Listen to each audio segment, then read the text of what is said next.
بسم اللہ الرحمن الرحیم۔ السلام علیکم۔ آج ہم پڑھیں گے سورۃ المائدہ رکوع نمبر 11۔ بنی اسرائیل میں سے جن لوگوں نے کفر کی راہ اختیار کی ان پر داؤد اور عیسیٰ ابن مریم کی زبان سے لعنت کی گئی، کیونکہ وہ سرکش ہو گئے تھے اور زیادتیاں کرنے لگے تھے۔ انہوں نے ایک دوسرے کو برے اعمال کے ارتکاب سے روکنا چھوڑ دیا تھا۔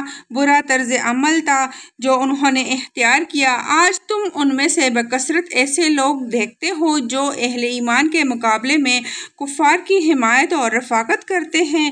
یقیناً بہت برا انجام ہے جس کی تیاری ان کے نفسوں نے ان کے لیے کی ہے۔ اللہ ان پر غضبناک ہو گیا ہے اور وہ دائمی عذاب میں مبتلا ہونے والے ہیں۔ اگر فی الواقع یہ لوگ اللہ اور پیغمبر اور اس چیز کے ماننے والے ہوتے جو پیغمبر پر نازل ہوئی تھی تو کبھی اہل ایمان کے مقابلے میں کافروں کو اپنا رفیق نہ بناتے، مگر ان میں سے تو بیشتر لوگ خدا کی اطاعت سے نکل چکے ہیں۔ تم اہل ایمان کی عداوت میں سب سے زیادہ سخت یہود اور مشرکین کو پاؤ گے، اور ایمان لانے والوں کے لیے دوستی میں قریب تر ان لوگوں کو پاؤ گے جنہوں نے کہا تھا کہ ہم نصارى ہیں۔ یہ اس وجہ سے کہ ان میں عبادت گزار عالم اور تارک الدنیا فقیر پائے جاتے ہیں، ان میں غرور نفس نہیں ہے۔ جب وہ اس کلام کو سنتے ہیں جو رسول اللہ صلی اللہ علیہ وسلم پر اترا ہے تو تم دیکھتے ہو کہ حق شناسی کے اثر سے ان کی آنکھیں آنسوں سے تر ہو جاتی ہیں۔ وہ بول اٹھتے ہیں کہ پروردگار، ہم ایمان لائیں، ہمارا نام گواہی دینے والوں میں لکھ لیں۔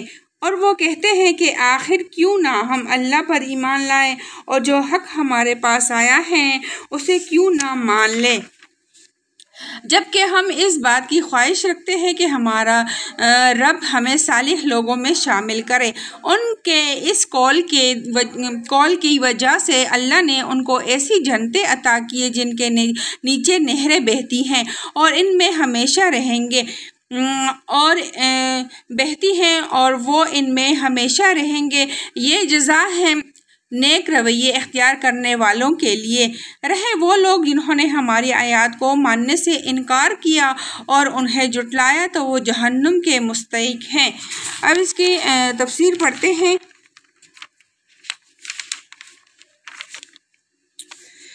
ہر قوم کا بگاڑ ابتدا چند افراد سے ہو جاتا ہے۔ اگر قوم کا اجتماعی ضمیر زندہ ہو تو رائے عام ان بگڑے ہوئے افراد کو دبائے رکھتی ہے اور قوم بحیثیت مجموعی بگڑ نہیں پاتی۔